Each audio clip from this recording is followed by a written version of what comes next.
Bismillahirrahmanirrahim. Assalamualaikum warahmatullahi wabarakatuh. Bismillahirrahmanirrahim. Bersyukur kepada Allah dengan mengucapkan Alhamdulillahirabbil alamin. Bersolawat kepada Rasulullah dengan mengucapkan Allahumma sholli ala Sayyidina Muhammad wa ala ali Sayyidina Muhammad. Alhamdulillahirabbil alamin. Kita masih dipertemukan kembali oleh Allah Subhanahu wa taala di dalam sosial media, dan media merupakan wadah tempat bagi kita untuk kita bisa menjalin tali silaturahim, membangun ukhuwah Islamiyah yang semakin kuat kokoh ke depannya. Semoga hidup kita selalu diberkahi oleh Allah Subhanahu wa taala di dunia dan juga di akhirat. Amin ya rabbal alamin. Para sahabat-sahabat saya yang saya hormati, yang saya juga ta'zimi, pada kesempatan kali ini topik yang akan saya bahas yaitu tentang cara supaya kita tidak patah hati di dalam menjalani kehidupan berdasarkan pada metode Islam. Yang nomor 3 di situ sikap mental yang harus dibangun. Jadi di dalam menjalani kehidupan di situ tentunya manusia di situ menghadapi berbagai macam rintangan dan juga cobaan dari Allah Subhanahu wa taala. Sejatinya harusnya kita menjadi orang yang kuat baik secara lahiriah maupun batiniah. Batiniah di sini berkaitan dengan kekuatan hati. Hati kita harus jaga supaya tidak patah atau jatuh. Kalau sudah hati patah, di situ terasa lesu kehidupan, terasa lelah kehidupan dan tidak semangat lagi. Artinya di situ bagaimana cara kita bisa mencegah supaya tidak patah hati di dalam menjalani kehidupan. Yang nomor 3, sikap mental yang harus dibangun. Mental kita harus bangun sebaik mungkin, sekokoh mungkin supaya tidak cepat jatuh. Sikap mental yang harus dibangun, yang pertama di situ, poin yang pertama, ikhlas dan memaafkan. Lepaskan perasaan ingin memiliki dan maafkan orang yang telah menyakiti. Artinya di situ kita senantiasa sadar diri semua di dunia ini milik Allah Subhanahu wa taala. Makanya di situ ketika kita menggenggam sesuatu lalu Allah mengambilnya dari kita, ikhlaskan saja. Itu sudah jalannya. Karena sejatinya di situ adalah titipan dari Allah Subhanahu wa taala. Salah satu contohnya misalkan kita memiliki harta yang begitu banyak, kemudian Allah mengambil harta tersebut, makanya di situ kita harus ikhlaskan karena harta adalah titipan dari Allah Subhanahu wa taala. Kapan waktunya Allah mengambil harta tersebut itu tergantung dari kehendak Allah Subhanahu wa taala.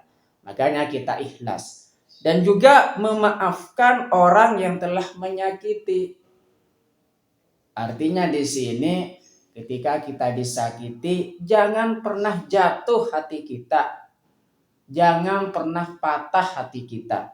Melainkan di situ kita senantiasa harus kokoh baik di dalam hati kita maupun di dalam lahiriah kita. Sikap memaafkan di situ sangat baik sekali jikalau kita terapkan. Makanya di situ sikap mental yang harus dibangun. Poin yang pertama, ikhlas dan memaafkan. Sikap mental yang harus dibangun. Yang kedua di situ sabar dan menahan diri. Menahan diri dari mengeluh. Dalam menjalani kehidupan, kalau misalkan dijalani dengan sulit sekali, sukar sekali, tahanlah diri dari sifat mengeluh. Allah Subhanahu wa ta'ala berfirman di dalam Al-Quran, Inna ma'al usri yusra. Sesungguhnya beserta kesulitan ada kemudahan. Makanya di situ sabar, menahan diri dari mengeluh. Pasti setiap kesulitan yang kita hadapi di situ ada kemudahan.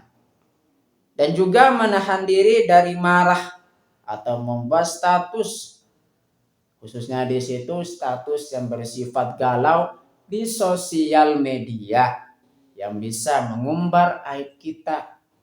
Jadi apa yang menjadi privasi kita di situ senantiasa jangan kita umbar ke publik. Allah Subhanahu wa ta'ala tidak akan membuka aib kita selagi kita tidak membuka aib kita sendiri kepada orang lain. Artinya aib kita harus kita jaga, jangan umbar ke publik. Makanya di situ sabar dan menahan diri supaya kita tidak patah hati, supaya kita menjadi orang yang memiliki sikap mental yang harus kita bangun lebih baik lagi. Sikap mental yang harus dibangun, poin yang ketiga, mencari lingkungan soleh. Bersahabat dengan orang-orang baik, membantu memperkuat iman, dan mengalihkan fokus dari kesedihan. Artinya di situ lingkungan juga mempengaruhi terhadap pola perilaku kita.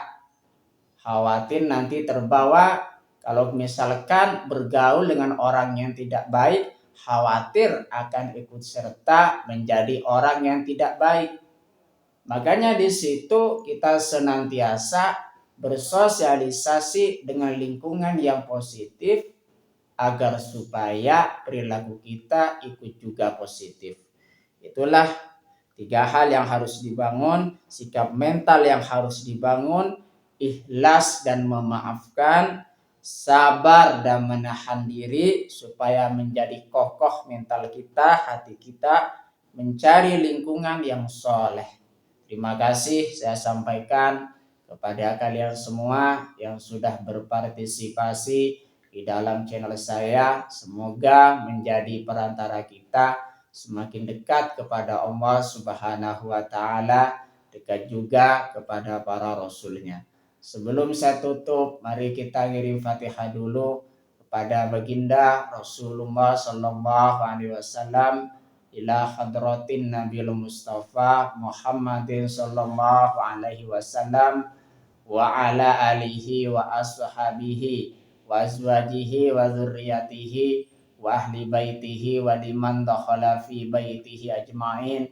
Kullu syai'in lillahi lahumul Fatihah. A'udzu billahi minasyaitonir rajim. Bismillahirrahmanirrahim. Alhamdulillahi rabbil alamin arrahmanir rahim maliki yaumiddin. Iyyaka na'budu wa iyyaka nasta'in. Ihdinas siratal mustaqim. Siratal ladzina an'amta 'alaihim ghairil maghdubi 'alaihim waladdallin. Fatihah yang selanjutnya, mari kita ngirim Fatihah kepada kedua orang tua kita semuanya, guru-guru kita semuanya, kaum muslimin muslimat, mukminin mukminat, semoga diteguhkan Islam dan juga iman kita oleh Allah Subhanahu wa ta'ala, dan kita berdoa supaya kita semakin dekat kepada Allah Subhanahu wa ta'ala, dekat juga kepada para rasulnya, dan semoga dipermudah setiap urusan-urusan kita oleh Allah Subhanahu wa ta'ala. Amin ya rabbal alamin. Al-Fatihah. A'udzubillahi minasyaitonirrajim. Bismillahirrahmanirrahim. Alhamdulillahirabbil alamin. Ar-Rahmanir-Rahim. Maliki yaumiddin. Iyyaka na'budu wa iyyaka nasta'in. Ihdinas siratal mustaqim. Siratal ladzina an'amta 'alaihim ghairil maghdubi 'alaihim waladdallin. Terima kasih. Assalamualaikum warahmatullahi wabarakatuh.